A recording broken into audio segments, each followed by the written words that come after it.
Le comble du comble, c'est qu'ils n'y croient plus eux-mêmes.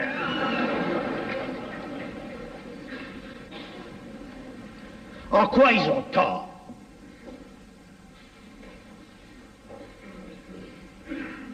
Car justement, ils en savent un bout.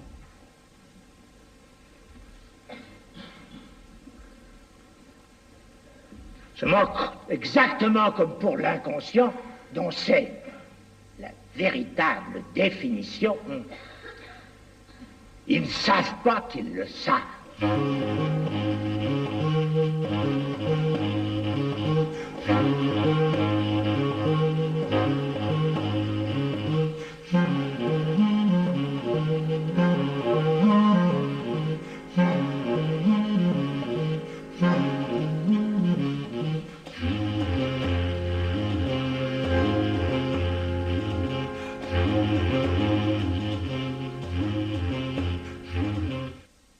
Desde 1950, Lacan había puesto en entredicho el ritual de las sesiones cronometradas de 55 minutos impuestas por la IPA y destinadas a preservar a los pacientes y a los alumnos en formación del poderoso influjo transferencial de sus maestros. Lacan pulveriza esa regla. Inventa la sesión de duración variable que lleva al analista a intervenir en la cura por medio de cesuras o de interpretaciones, con el fin de que el paciente explore más rápidamente sus fantasmas inconscientes y pierda menos tiempo en enunciar palabras vacías.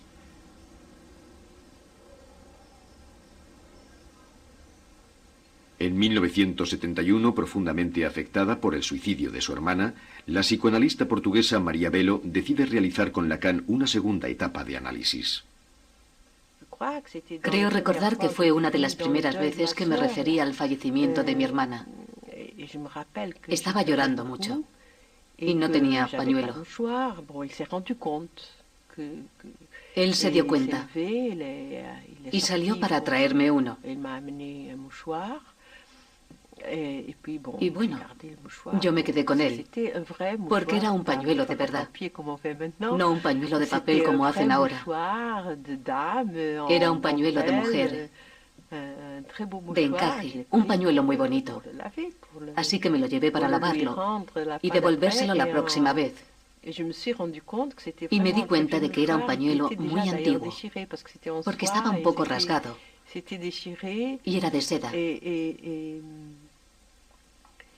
Y de una forma imaginaria,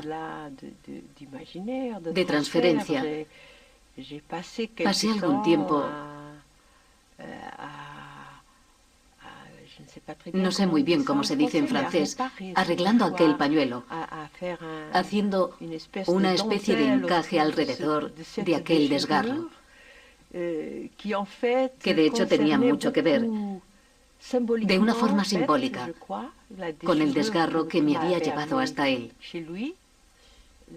La calidad de su presencia hacía que se desencadenara un trabajo. Cada sesión desencadenaba un enorme trabajo analítico en mí, hasta el punto que cuando llegaba a mi casa escribía cartas de varias páginas, que luego depositaba en su buzón durante los intervalos entre las sesiones.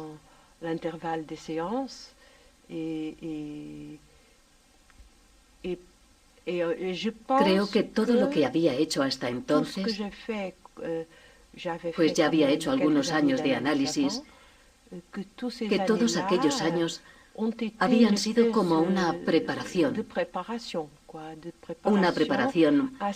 para lo que iba a desencadenarse en aquel momento.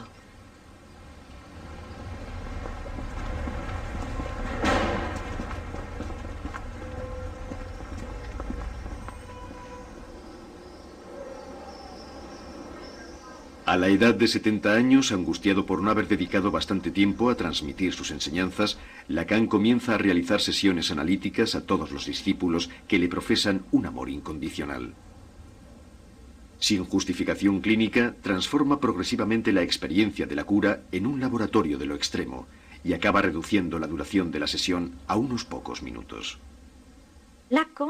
Lacan instauró aquel método hasta la práctica disolución de la sesión.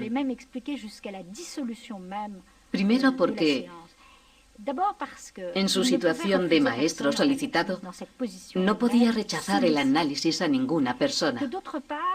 Y por otro lado, su pasión se traducía en una escucha muy particular, incluso en aquella ausencia de tiempo, que era sustituida por otra cosa distinta en el estudio de la calle Lille y de su apartamento. Aquellos que vivieron esa experiencia llevada al límite de lo imposible, pues aquellas sesiones ultra breves eran como algo imposible, pudieron extraer cosas negativas y a veces cosas positivas, pero participaron en una aventura única. Lo que yo aprendí del análisis lacaniano fue sobre todo la forma de cortar la sesión, es decir, servirse del corte de una sesión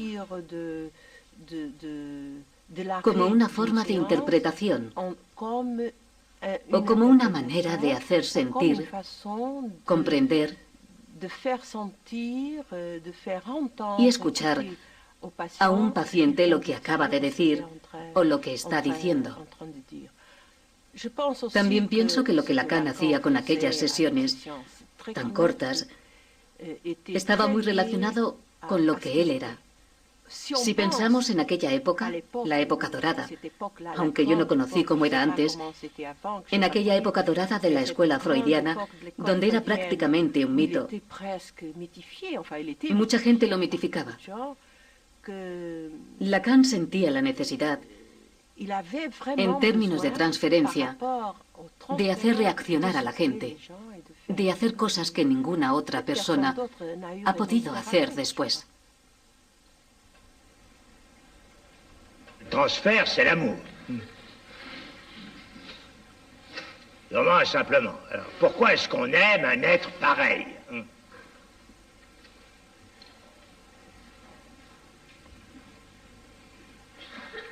Je laisse pour l'instant la question en suspens. J'en ai donné une formule, et c'est à propos du transfert que j'ai parlé dans des termes qui sont pleins de pièges.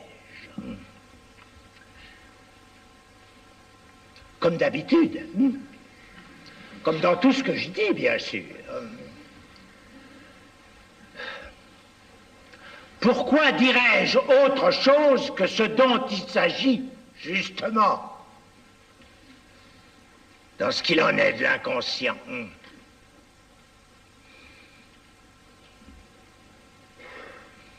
À savoir que le langage, ça n'a jamais, ça ne donne jamais, ça ne permet jamais de formuler que des choses qui ont 3, 4, 5, 10, 25 sens. Le sujet supposé savoir. Es interesante ver cómo Lacan tuvo mucho éxito en los departamentos literarios o cinematográficos de las universidades, debido a su amor por la teoría,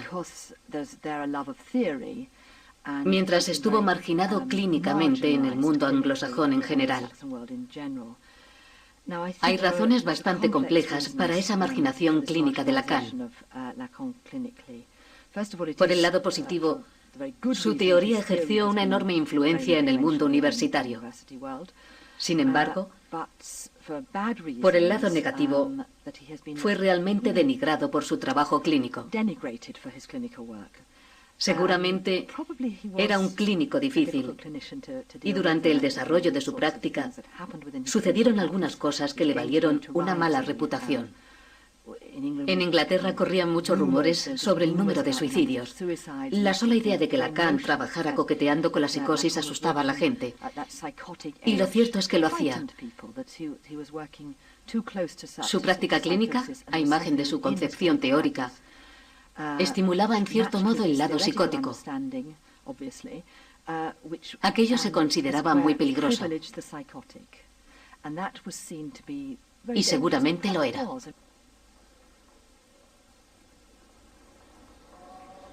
Contrariamente a otros clínicos, Lacan siempre había aceptado analizar a pacientes psicóticos o suicidas.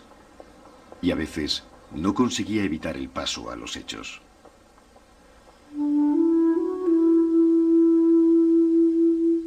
Al final de su vida, fascinado por las matemáticas, Lacan dibuja nudos y trenzas, tratando de formalizar a través de figuras topológicas los tres elementos fundamentales de su doctrina.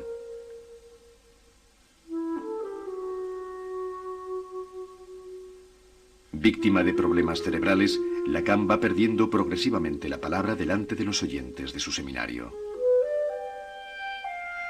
Todos miran al viejo silencioso, privado de aquella voz fulgurante y trágica que había mantenido en vilo a generaciones de intelectuales y facultativos.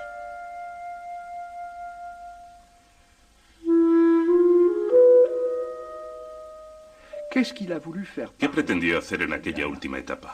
¿Qué pretendía? Según parece, hablaba cada vez menos.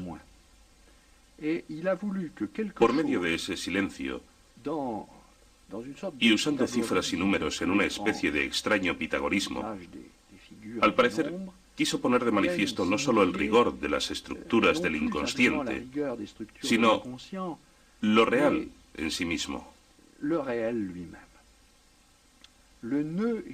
El nudo le servía para intentar transmitir no solo lo real como verdad o lo real como inexpresable, sino lo real como lo que está ahí, en su mayor desnudez y en su mayor insignificancia.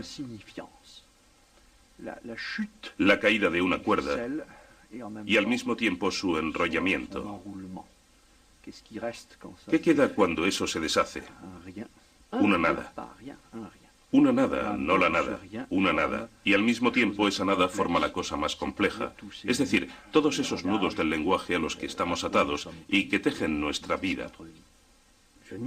No puedo concebir que nadie que estuviera tan comprometido con él, con tanta pasión, no solo por el significante, sino por la verdad, tal como él la concebía,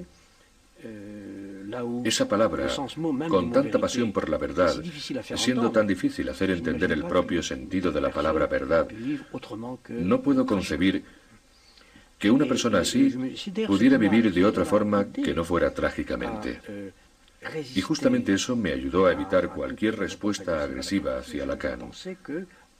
No me atrevería a decir que igual que yo, pero yo pensaba que aquel hombre tenía que asumir una responsabilidad trágica.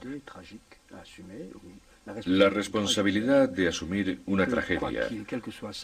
Y que a pesar de sus exhibiciones, su apariencia, su pompa y las escenas que hacía, debía sufrir secretamente esa herida.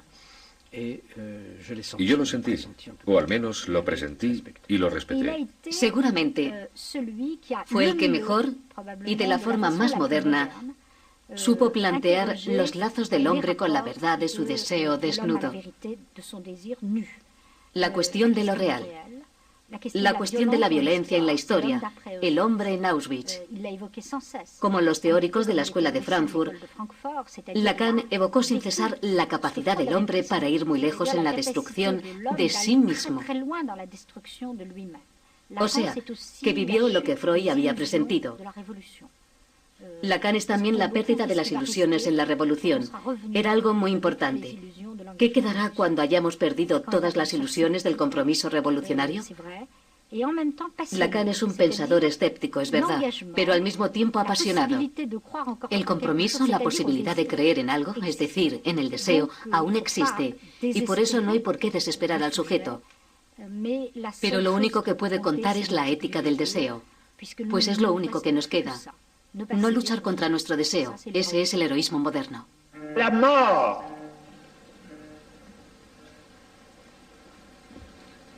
est du domaine de la foi.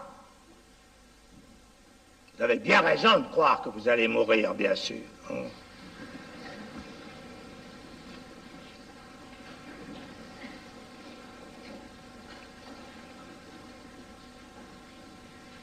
Ça vous soutient.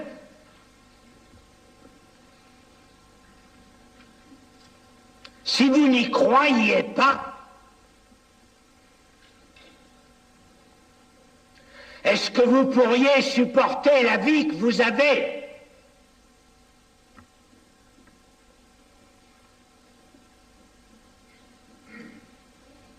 Si on n'était pas solidement appuyé.